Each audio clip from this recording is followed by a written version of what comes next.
Hello. Have you ever thought of yourself as a do-it-yourselfer kind of person, but you're afraid to install your own receptacle? Well, 7 years ago, I was just like you. I'm going to use my knowledge that I've gained in the last 7 years working as an electrician, going through 5 years of schooling and on-the-job training through an apprenticeship program.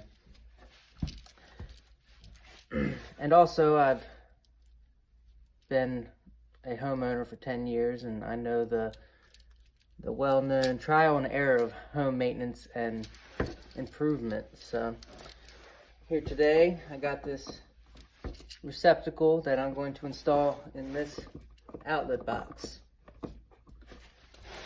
This is actually a GFCI receptacle, and that stands for a ground fault circuit interruption receptacle.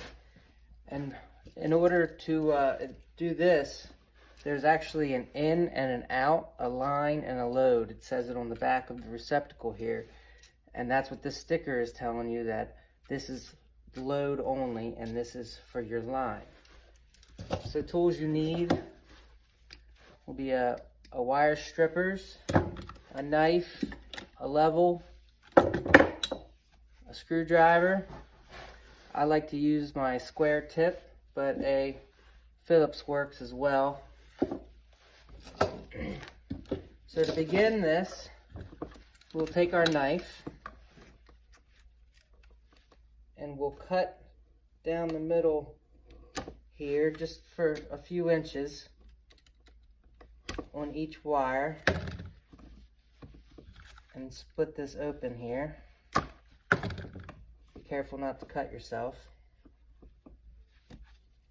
Something else you need to do before you start is make sure that this circuit is not hot. It's not live with electric. I already tested this. Make sure you have a good way of testing it and making sure that it's off before you do anything. Safety is always the #1 thing you gotta be careful with around electricity. So linemen's, you take that ground wire and just pull the ground wire the whole way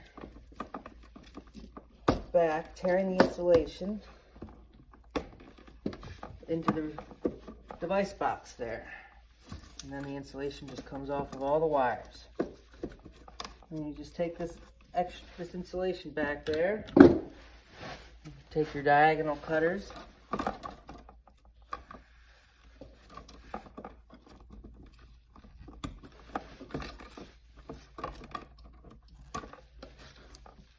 okay, there's one. With GFCI receptacles, you have to know which is the line and load. I already labeled this. This wire here is going to the electrical panel, which I have not wired up yet. That is how I know that this circuit is not hot. So you can do this without linemen's. These are actually, linemen's is a trade term for these. They're side cutting pliers is the actual term, what the tool is called. And this right here is referred to as Romex many times, but that's actually a brand name. And the true term for it is non-metallic cable. I'm using 12-3 because this is a 20 amp circuit. Sorry, it's 12-2 wire. 2 conductors and a ground. And it's 12 gauge wire. Okay, so I got these stripped back. Now, what you always want to do is hook up the ground first, and then the neutral, and then the hot.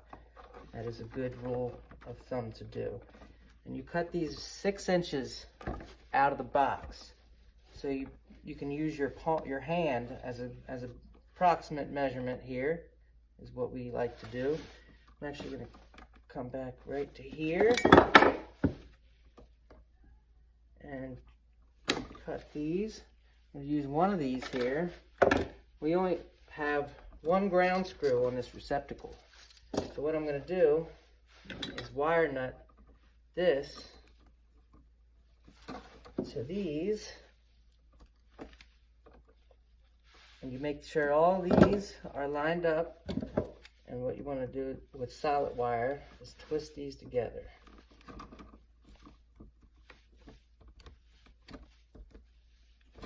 Make sure you cut them nice and flush. And then you take the wire nut and you screw it on. Nice and tight. And there you go. Now you only have 1 ground wire coming off of this. Okay, so this is the ground screw here. It's green. And then there is a copper colored screw here and a silver screw on this side. Silver is the neutral, the copper color, the darker screw, is the hot, and the green screw is the ground. So you just take this ground wire and you stick it into this hole here.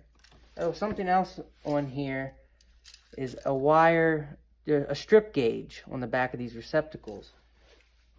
And that tells you how long to strip these off, strip the insulation off. So I'll go ahead and cut these a while.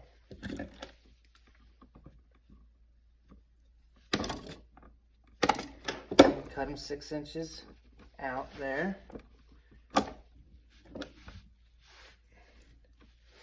And on here tells you what gauge wire each hole is for. So I'm using 12 gauge wire. So I'm going to use the 12 hole. Now I can take this receptacle here and line it up. This looks like that is good length. This one's a little short, so I'm just going to strip a little more off of this. It's about 3/8 to a 1/2 inch. You don't want to make it too long because then the exposed copper sticks out the hole, and if something makes contact with the ground wire makes contact with the hot wire, then you're going to have a direct short and the circuit will trip. Best case scenario. So now we'll take this ground wire and just stick it in the hole here.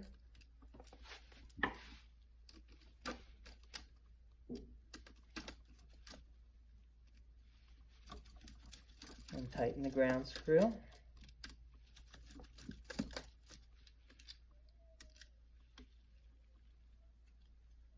You know what? This square slot does not work on this receptacle. So certain receptacles, for some reason, do not have those square slots. So I'm going to use my Phillips. Okay, make sure you pull it, make sure it's in there correctly. All right, now there's holes in the back of this GFCI receptacle, and you just stick them in. Remember, copper goes to black, white goes to the silver wire.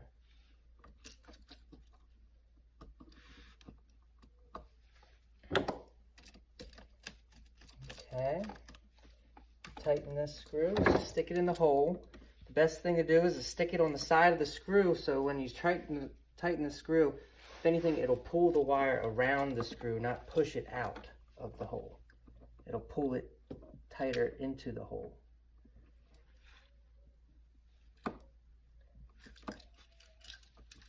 So you caught me doing a mistake here.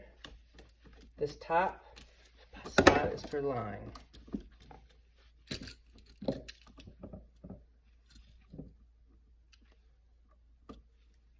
I'm going to do do the neutral next.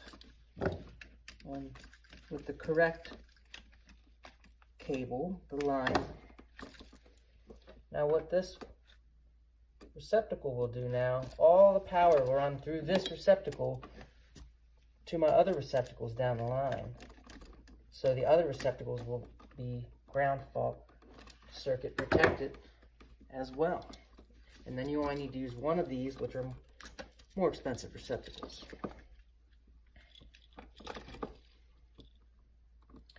Okay, now I'm going to do the load side.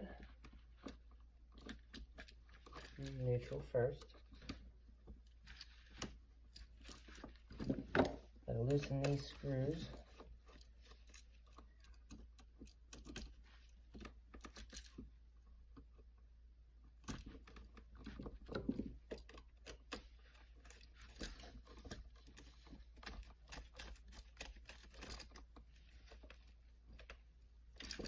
Okay, always pull the wires and make sure that they're in there good.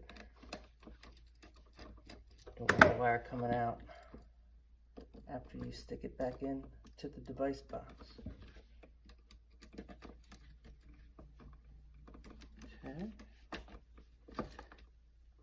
Alright. Something else I like to do, it's a good habit, is to use electrical tape to go around the receptacle and cover up these screws so the ground wire can't touch them and short out the receptacle.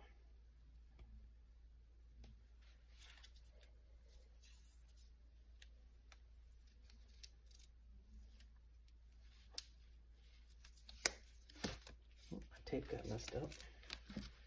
Okay. Sticky stuff, isn't it?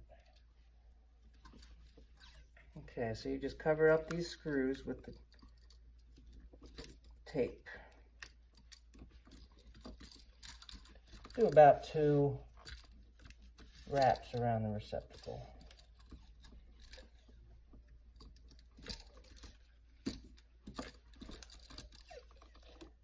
Now, as you can see, this isn't a very difficult process. It just takes some time and you got to know the right steps. I like to wear gloves. Keeps your hands from getting cut. So, now we got a receptacle wired up. Now all I need to do is stick everything into this box.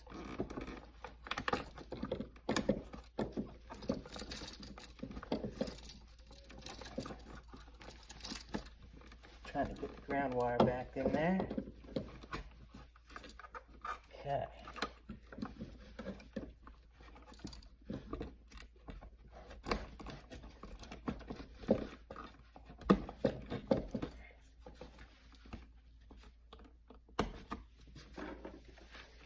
Drill makes life easier sometimes. You don't need it, it's optional.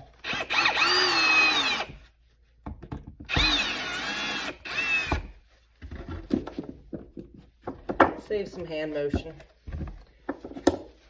Now to do a good job, I like to use a level here. Make sure the receptacle is nice and level.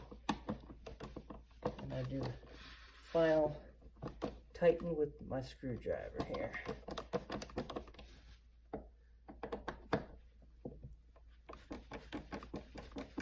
Make sure it's level. Okay. Lastly, cover plate. Need a flathead for this job. And then after you finish and power it on, you want to test the receptacle, make sure it's good.